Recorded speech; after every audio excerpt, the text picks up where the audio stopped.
And now, having been passed fit for work, would you please welcome back to the Now Show, John Robbins. Hello! The most common thing people say to stand-ups is... Oh, it must be so hard being a comedian. I could never do what you do.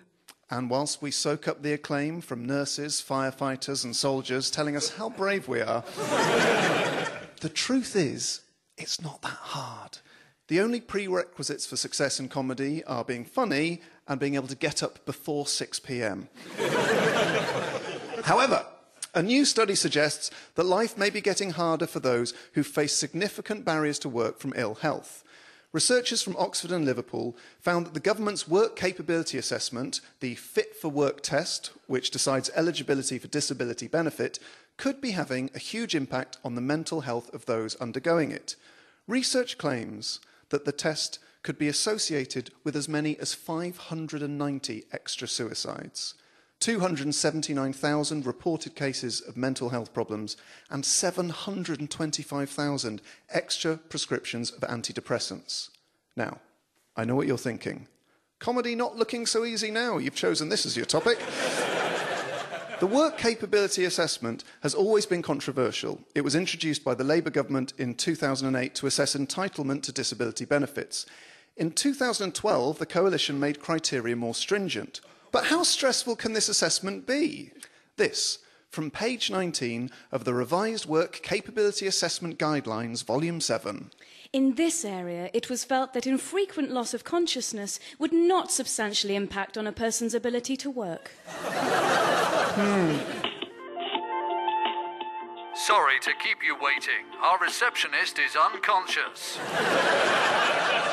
To fully understand how the assessment might make you feel, let's look at it from the point of view of a specific illness. Now, obviously, subjectivity is a real problem here. So, I have decided to focus on... incontinence! Yes, that's right. From pauper to king, left wing to right, we've all had a day at the office where Imodium doesn't quite scratch the surface. And we'd pay a month's wages to be separated from the rest of humanity by 2 floors, 3 locked doors and a moat. But imagine that that feeling is a monthly, weekly, daily or hourly problem. Let's see how the WCA guidance advises assessors to deal with claimants. Firstly, let's get down to some detail from page 36. Extensive evacuation describes the situation where leakage could not be contained by the use of pads. Therefore, minor degrees of soiling would not be considered where pads could be reasonably used. Now, I can see how receiving that judgment may be stressful. However... considerable advances in the management of incontinence have been made in recent times. So, every cloud. So what would cause me to be entitled to incapacity benefit? Extensive evacuation or substantial leakage, such that a change of clothing and cleaning would be required. It does not reflect lesser degrees of dribbling or leakage. Can you imagine how demeaning and inhuman it must feel to have a stranger score your level of incontinence? A stranger who is advised that only if it requires a change of clothing is it seen as a significant impairment to work. Now, if my girlfriend's at home, I've been known to cover the sound of my toilet habits with a running tap, an extractor fan on full, and classic FM at top volume. Ideally, Wagner.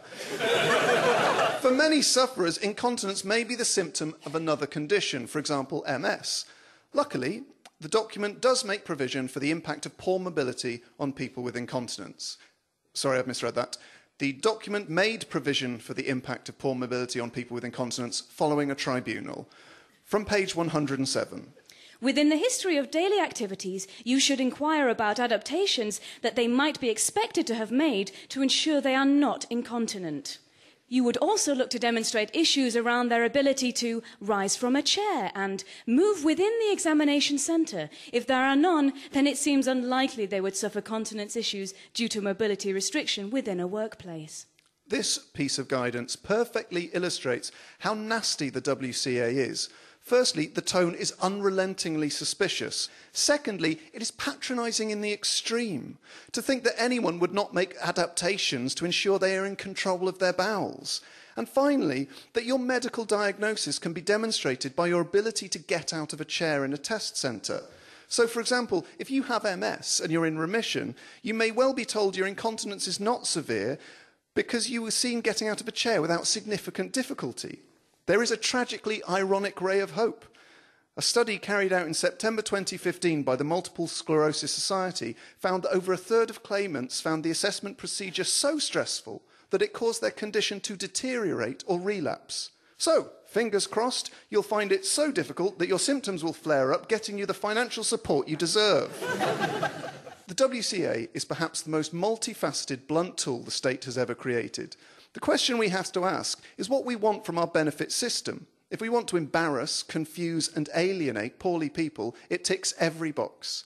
But as those who suffer from illness, their carers, family and physicians know better than anyone, you can't communicate someone's experience of pain or disease by ticking boxes. At the very least, we should demand it doesn't make people sicker.